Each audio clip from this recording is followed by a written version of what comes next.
I'm thinking about family, the kind you're born with and the kind you make. Last night, I sat at a table full of family, the kind I've made. By the way, this is a reflection from July. So here I am. It is actually October 15th in my lab in Kansas City, and I'm thinking back 2.5 months to this moment. Angel and Kati are boots on the ground partners in Peru, along with their 3 kids, and also Miguel Minga Cunha, who is the producer of a lot of our coffees, and the Trace MA microlot that I currently have for sale. We're sitting around the table, and we've worked all day in the heat of Angel's second-story lab. It's perched over a lot of the coffee that's about to leave and go to Oakland. Actually, by the way, it's in Oakland now. When I wrote it, we were perched over it. We worked all day. It was long and hot. I mean, it was like 100 degrees, maybe 110. I'm a little loose on those things, but high humidity and no AC. And then we worked some more because Miguel came back at the last minute. I'm talking 6 p.m., 6:30 p.m., when most sane people are not thinking about roasting and cupping, because he had some samples and he wanted us to decide with him whether he should buy them or not. He does this with Angel all the time. Hey, Angel, tell me, should I buy this? Should I not buy it? Angel throws it on the cupping table and they make a decision.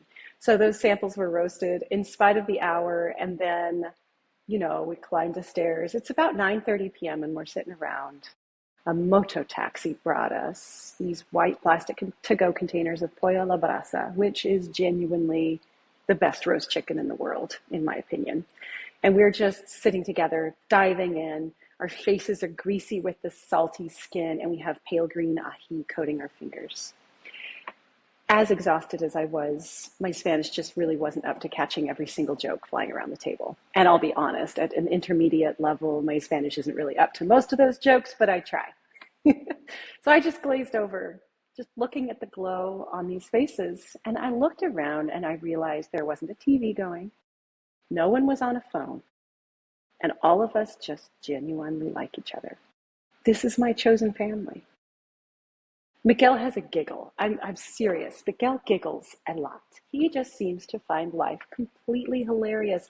He seems to find it hilarious that I just kept falling on my ass, climbing the near vertical slopes of his coffee farm.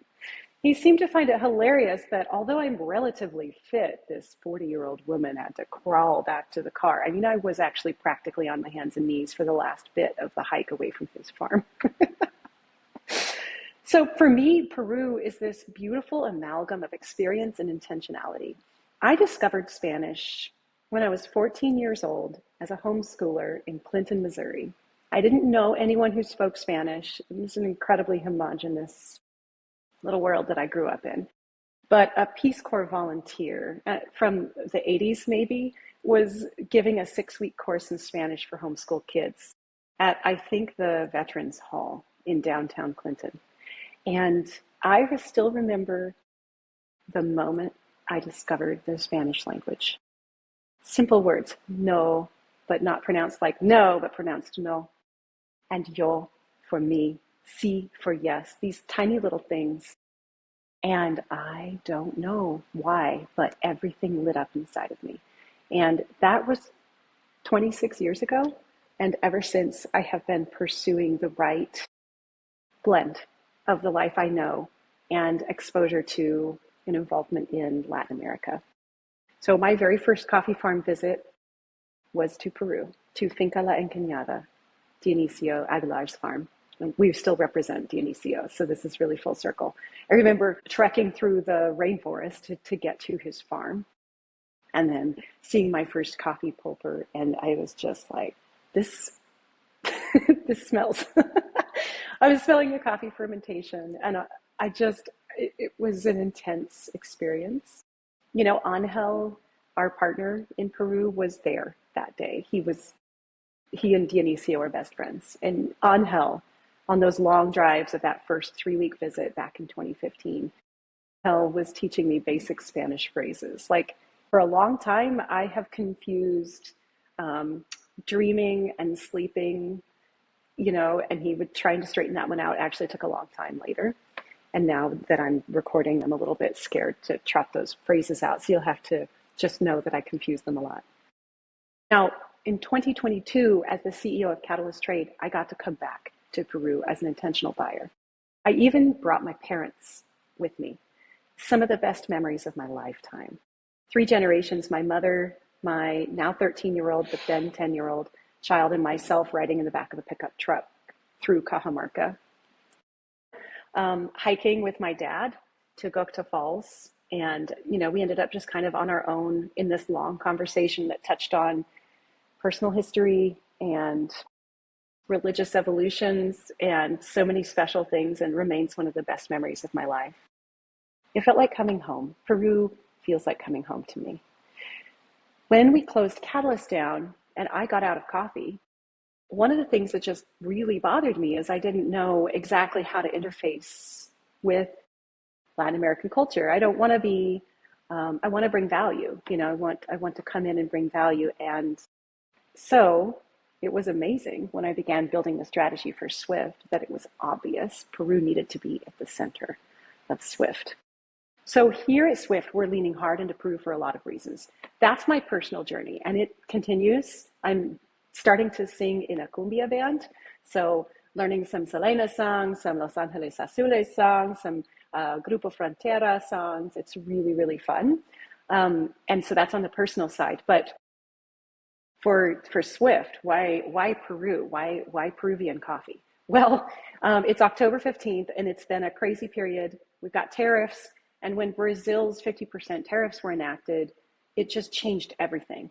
Peru has always been a great alternative for Brazilian coffees because of its profile. I mean, it's not an exact match. Peruvian coffee in general is a bit more acidic, and in my opinion, a little bit more. It shows up in the cup a tad bit more than Brazilian coffee of the same quality point, but it is possible to substitute those. And a lot of my buyers are currently in the process of not so much leaving Brazil as making sure they're diversified. They don't want to be entirely reliant on an origin that just had a lot of volatility lately. And it's always better to diversify our supply chains so that we aren't stuck when something outside of our control happens. So that's one reason why Peru is so strong right now. But another reason is that there are just so many coffee profiles to discover. Before I really knew Peruvian coffee, and to be fair, I really only know the Peruvian coffee that I work with, which is northern Peru, Cajamarca, Amazonas, San Martin. And there's a lot to dive into there. Each community has its own flavor profile. It's just like the years when we were, my partner Michael and I were starting to learn the different hillsides in Sidama. Like, for example, different aspects, Caramo versus Bombay, those different coffees. To this day, I can tell the difference between a Caramo and a Bombay in the cup.